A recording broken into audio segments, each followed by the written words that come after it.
Apa bener Bu Nyai? Waduh. Baik kan. Ini saya bib. Monggo. Nang sewu. Waduh, ya napa niki? Mboten pati berikutnya sing denani, mboten napa kok. Bib. Ngapunten lho, Bib. Ya napa niki? Monggo to sekali. Subhanallah. Bib, ampun.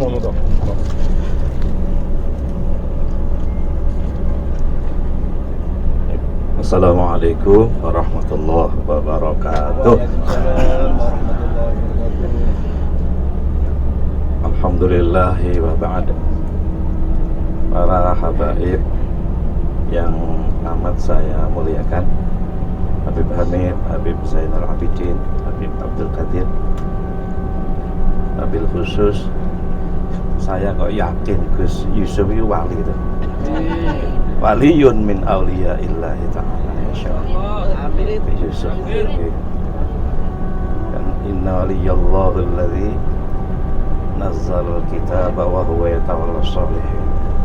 Ini kita meriku kaya Gus Yusuf ini. Para kiai Gusdin yang saya muliakan, para bunyai dan para asatidah. Ngomong apa ini? Pancasila. NKRI harga mati. Jadi saya kok terkesan sekali dengan yang disampaikan Gus Samsul tadi ya.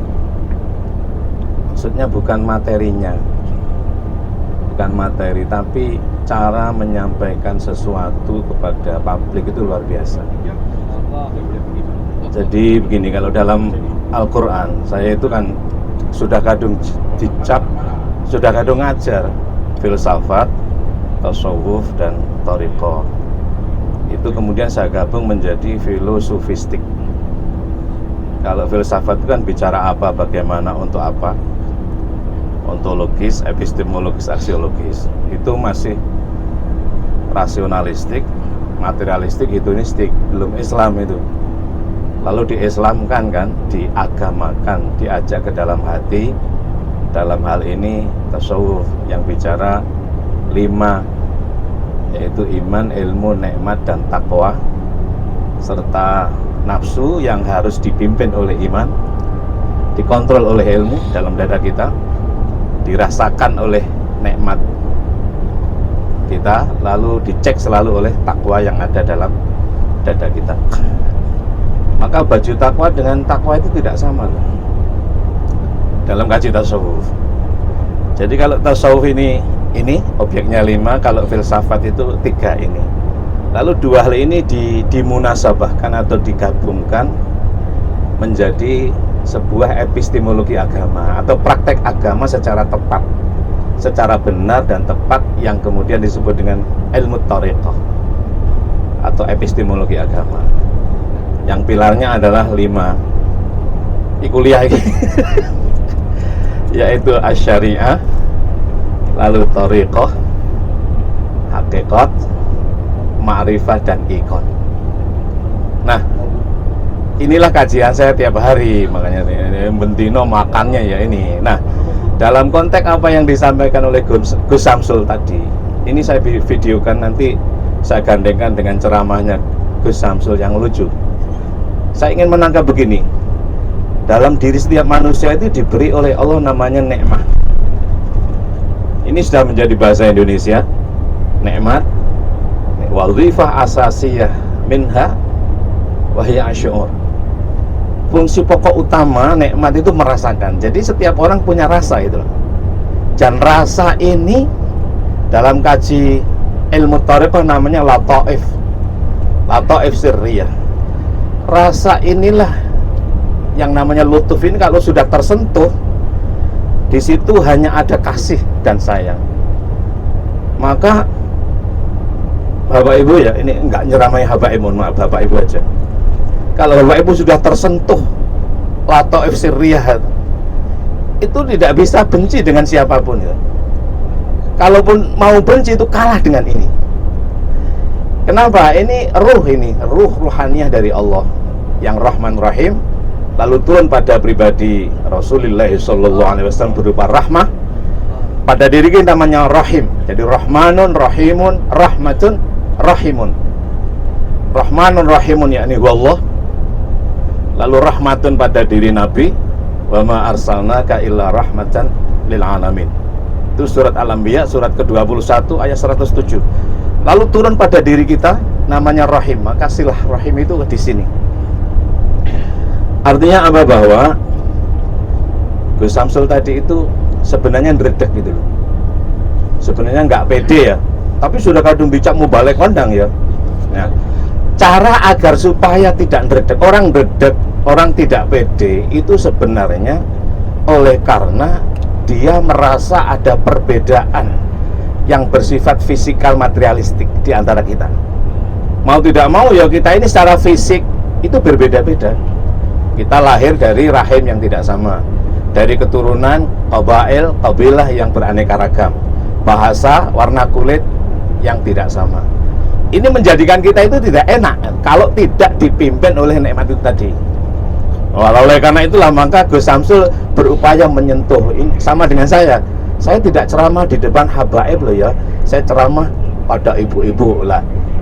Ketika menyebut nama habaib itu ada lutuf ruhani yang ada pada diri setiap siapapun sebutannya. Itulah yang kemudian merasakan, namanya nikmah, itulah merasakan. Rasanya apa? Rahmah, kasih sayang. Nah kalau sudah kasih sayang ini enak itu loh.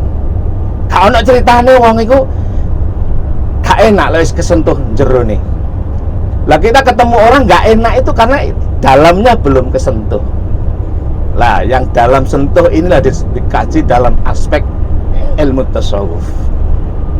Nah oleh karena itulah maka saya katakan Gus Samsul itu hebat gitu loh. Luar biasa dia itu mampu menyentuh rahmah, lutuf, rasa atau nikmah yang merasakan itu sehingga yang timbul kasih sayang. Nah kalau sudah timbul kasih sayang, dijak apa gelem gitu. Kenapa? Karena yang di dalam ini sama. Yang di dalam itu sama. Dialah kasih dan sayang. Maka dalam keyakinan kita bahwa wasilah itu menjadi sangat penting. Ya ayyuhalladzina amanu taqullah wabtaghu ilaihil wasilata wajahidu fi sabilihi la'allakum tuflihun. Wasilah tasalsul ya istilahnya itu. Tasalsul inilah rahmah. Jadi merantai-rantaikan diri kita dengan siapapun, terutama apalagi dengan pokok utama wasilah itu Rasulullah. Pokok utama tasalsul kita adalah Rasulullah, Kanjeng Nabi kan. Itu dalam surat kelima surat Al-Maidah ayat 35. Wasilah itu kemudian turun pada zuriyah para habaib. Gini, jujur aja ya, jenengan kalau melihat wajah habaib itu apa rasanya itu? Melihat saja dulu. Itu kan sudah mau ya apa bagaimana gitu kan. Saya itu mohon maaf ya, kalau sudah bersentuhan dengan habaib, dengan Habib Bakir itu misalnya ya, merasa kayak anak saya itu, dan kok perasaanku kayak anak itu aku ini. Subhanallah ya. Sehingga saya itu nangis dulu. Itulah rasa namanya. Nah, inilah sebenarnya yang perlu ditasalsulkan. Dan itu semakin tajam ketika fisik ini tiada. Rasa itu menjadi kurang tajam ketika orang itu diikat oleh hal yang sifatnya fisik materialistik. Oleh karena itulah maka orang yang sudah meninggal, terutama dzurriyyatur Rasul, itu tasalsulnya semakin tajam. Bisa kita rasakan itu ketika kita hadir di makomnya itu. Subhanallah ya, rasanya luar biasa. Demikian pula orang-orang yang sudah sering bertasalsul dengan mereka. Kalau saya misalnya, saya ini kalau sedih itu obatnya hanya ke kuburan. Hanya ke kuburan. Dan saya nggak boleh gini ya, saya itu nggak boleh tak disedihkan itu. Pokoknya aku ngawur ya, tak awurkan saja. Kan gini, dulu Abu Bakar itu dalam tanda kutip ya agak mendapatkan marah ya dari Rasulullah. Kanjeng Nabi nggak bisa marah. Tapi ini marahnya Kanjeng Nabi itu strategi. Kenapa? Karena Abu Bakar bersedih. Abu Bakar bersedih. Nah, maka larangan pertama yang disampaikan oleh Nabi Agung Muhammad Sallallahu Alaihi Wasallam kepada sahabat yang sangat besar, Abu Bakar As-Siddiq radhiyallahu anhu itu, ya Abu Bakrin la tahzan. Ya Abu Bakar, kon ojo bersedih. Lek kon bersedih ditinggal Gusti Allah. Lek kon seneng bahagia dibersamai Allah. Kon gampangan ini. Lah wong sing selalu dibersamai Allah ya aku. Lah kowe karo aku kok ya sedih. Apa gak yakin karo aku? Kono karo Gus Yusuf kok bersedih kebacut sampean niku ngono lho. Nah, gampangane ngono lho. Wes berdampingan dengan Habib Zainal Abidin kok bersedih, goblok kowe. Nah, wes berdampingan karo Habib Hamid kok bersedih. Pokok kowe. Wes ketemu karo Wajah Habib Abdul Qadir kok bersedih. Berarti ada masalah dalam dirimu. Nah, kenapa? Rohaniahmu belum bersih. Nah, tasalsulmu belum ke sana. Ini yang diolah dalam ilmu tasawuf, dalam kaji agama. Pak ngapunten gini. Kok ya nomo niki? Kadang pidato semangat nih. Gus sampun nggih ngoten mawon. Lola. Pun gentekan materi, Gus. Oleh karena itulah maka sampai niku para pendahulu kita, saya itu diceritani oleh bapak saya. Bapak saya itu nggak patnya alim ning yok napa ngoten nggih. Gampang kok le agama iku. Agama niku napa to, Pak? Gampang agama. Agama iku Kediri. Apa Kediri ku? Ya Kedirimu aja. Kota Kediri itu loh. Nah, terus Nganjuk. Apa le nganjuk iku? Anjuin, pengendalian. Dirimu itulah, nafsumu itulah yang harus kamu nganjukkan, harus kamu puasakan, harus kamu imsakkan. Apa itu? Ya menungso itu sing geger kan loro, perut dan bawah perut, ya enggak? Pokoknya lek geger itu gak mesti bukan urusan agama. Nek urusan agama itu kasih sayang. Nek gegeran itu mesti urusannya loro, siji peteng, loro ngesore peteng. Bahasa kampusnya siji niku John Locke utawa Fred. Nah utawa rebutan niku lah. Pokoknya lek gak rebutan materi, ya rebutan ngoten niku pun. Wes niku pun.